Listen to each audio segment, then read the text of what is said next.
आपका स्वागत है। मैं आज आपको छायावाद के चौथे कवि सुमित्रानंदन पंत के बारे में, उनके जीवन के बारे में, उनके कृतित्व के बारे में आपको विस्तार से समझाऊंगी।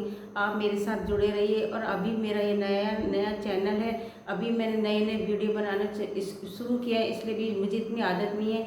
आप मेरे साथ जुड़े रहिए और मुझे सपोर्ट दीजिए, मुझे लाइक, सब्सक्राइब और शेयर कीजिए। अभी आज मैं आपको छायावाद के चौथे स्तंभ के बारे में विस्तार से समझाऊंगी।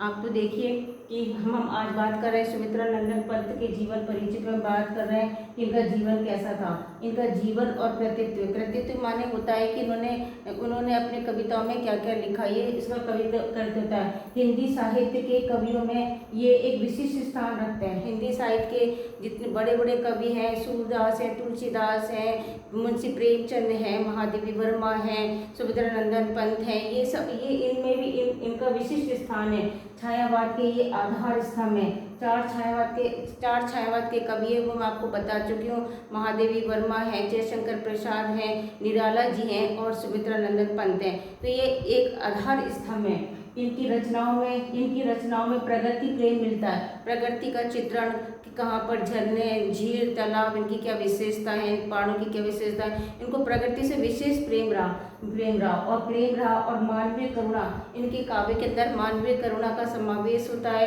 कि व्यक्ति के अंदर जो है एक करुण रस जरूर होना चाहिए। इसलिए मानवीय करुणा के भी इन्होंने नाटक लिखे। इसके बाद में सौंदर्य की अद्भुत छाप झलकती है। इनके काव्य के अंदर प्रकृति, सौंदर्य, मानवीय करुणा की छाप अलग ही झलकती है। क्योंकि आपको पता होना चाहिए कि इनका जन्म जो है कोसानी गांव में हुआ था, जो कि उत्तराखंड का एक बहुत ही प्राकृतिक सौंदर्य से संपन्न गांव है, जो इसलिए इनको जो प्रकृति से विशेष प्रेम रहा है। आप अपनी हिंदी जगत के चमकते हुए सितारे, इनका नाम भी अनेक जो है कवियों के साथ में इनका नाम भी सर्वोपरि लिया जाता है। इसके बाद बताए इनको छायावाद का सुकुमार भी कहते हैं। इनको छायावाद का सुकुमार इसलिए कहते हैं क्योंकि थोड़ी सी ही उम्र के अंदर ही इन्होंने छायावाद में बहुत सारी रचनाएं, बहुत सारी प्रकृति चित्रण, नाटक, निबंध और कहानियां, कविताएं लिखी, इसलिए कहा जाता है। इनका जन्म सन 20 मई को और 1900 में हुआ था। 20 मई को 1900 में हुआ था। जैसे सन 2000 होता है ऐसे सन 1900 है। तो 20 मई 1900 को कोसानी गांव के अंदर हुआ था। कोसानी गांव उत्तराखंड के अंदर है। और आपको पता होना चाहिए कि उत्तराखंड में प्राकृतिक छटा विशेष करें, पहाड़ बहुत सारे, झरने हैं, झील हैं, नदियां हैं, बहुत सारी हैं। तो कोसानी गांव का इनके जीवन चरित्र पर विशेष छाप छोड़ी है। इसलिए इनको प्रकृति से विशेष लगाव है। क्योंकि इनका जन्म भी ऐसे जगह पर हुआ था। इसके बाद इनके पिता का नाम है गंगाधर पंत और माता का नाम है सरस्वती देवी। अन्य कवियों की भांति इनकी भी माता का इनके जन्म होते ही इनका माता का भी निधन हो गया था। जैसे कि आपने पढ़ा है कि तुलसीदास जी की भी माता का निधन हो गया था। इस तरह से इनकी भी माता का जन्म लेने के बाद में ही निधन हो गया था। अब आते हैं कि शिक्षा। जैसे मैंने आपको पहले भी बताया कि जो है पहले समय में थोड़े से विश्वविद्यालय हुआ करते थे, जैसे काशी विश्वविद्यालय, नालंदा विश्वविद्यालय, इलाहाबाद विश्वविद्यालय। इस तरह से इन्होंने भी काशी और इलाहाबाद विश्वविद्यालय से शिक्षा ग्रहण की। काशी में और इलाहाबाद विश्वविद्यालय से इन्होंने शिक्षा ग्रहण की। प्रमुख कृतियां में आएगा कविता। सबसे पहले इन्होंने कविता या काव्य लिखा। सबसे पहले कविता और काव्य लिखा इन्होंने। तो पहली इनकी है वीणा, दूसरी है पल्लव। पहली है वीणा कविता, फिर है दूसरी है पल्लव है, ये भी प्रकृति पर आधारित है। फिर है ग्राम्य माने ग्राम जीवन के वातावरण पर, मानवता की करुणा पर, कि गांव के लोग किस तरह से छोटी छोटी चीज़ों के अभाव में रहते हैं, इस पर इन्होंने ये कविता लिखी है, ग्राम्य। फिर है स्वर्ग किरण, फिर तीसरी है युगांत, फिर है उत्तरा ये अभिमन्यु और उत्तरा के जीवन पर आधारित ये कविता है उत्तरा। और ये चितंबरा पर इनको देखिए आप 1968 में उनको ज्ञानपीठ पुरस्कार मिला। ये हिंदी साहित्य के क्षेत्र में सबसे बड़ा पुरस्कार है ज्ञानपीठ पुरस्कार। जैसे कि महादेवी वर्मा को यामा पर मिला था, ऐसे ही इनको जो है ज्ञानपीठ पुरस्कार चितंबरा पर मिला। 1968 के अंदर चितंबरा पर इनको ज्ञानपीठ पुरस्कार मिला। तो यह है चितंबरा इनकी प्रसिद्ध प्रसिद्ध रचना, रचना या काव्य, प्रसिद्ध रचना या काव्य है इनकी चितंबरा।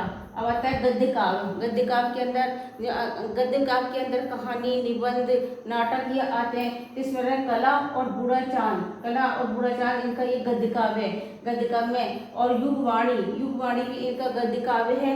और साहित्यिक विशेषताएं क्या क्या है इनके काव्य में, इन्होंने जो नाटक, निबंध, कहानियां लिखी हैं, कविता लिखी है, उन सब में किस चीज़ का उन्होंने प्रभाव डाला है, उसकी यहाँ विशेषता का यहाँ पर वर्णन है।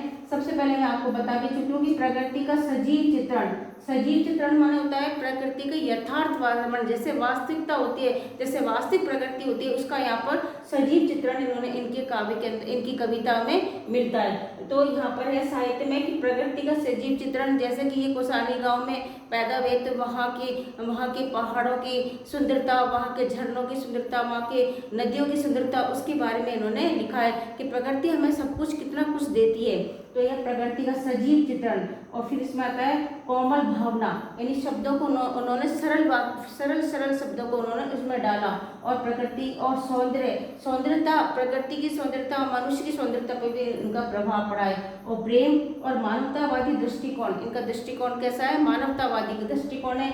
और काव्य के अंदर करुणा का स्वर मिलता है। इनके काव्य के अंदर करुणा यानी गरीबों के प्रति दयनीय भाव की प्रवृत्ति इनके काव्य में रहती है। और दर्शन और अध्यात्म की झलक भी इनके काव्यों के अंदर मिलती है। इन्होंने बहुत सी बातों दर्शन और अध्यात्म से भी जोड़ी हैं।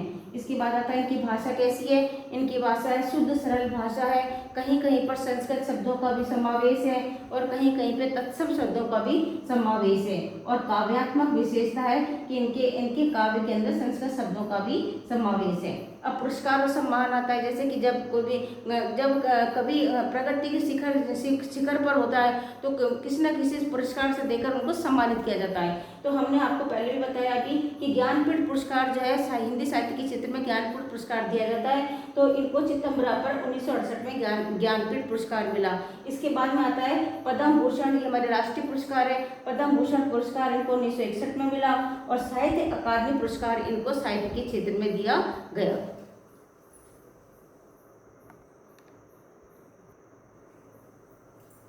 इनकी मृत्यु सुमित्रानंदन पंत की मृत्यु जो है 28 दिसंबर 1977 को हुई। इस तरह से हम सारांश निकालते हैं, सारांश निकालते हैं कि इनका जीवन कैसा बीता। तो इनका जीवन जो है, इनका जन्म जो है 1900 में हुआ था और इनकी मृत्यु जो है 1977 में हुई। तो ये खाली 77 वर्ष ही जिए, 77 वर्ष दिए। उस 77 वर्ष में उन्होंने अपनी कविता के अंदर मानवतावादी प्रेम, प्रकृति प्रेम, करुणा, दया की भावना आदि से संबंधित उन्होंने काव्य और कविता लिखी। इतना कह के मैं अपनी वाणी को विराम देती हूँ। धन्यवाद।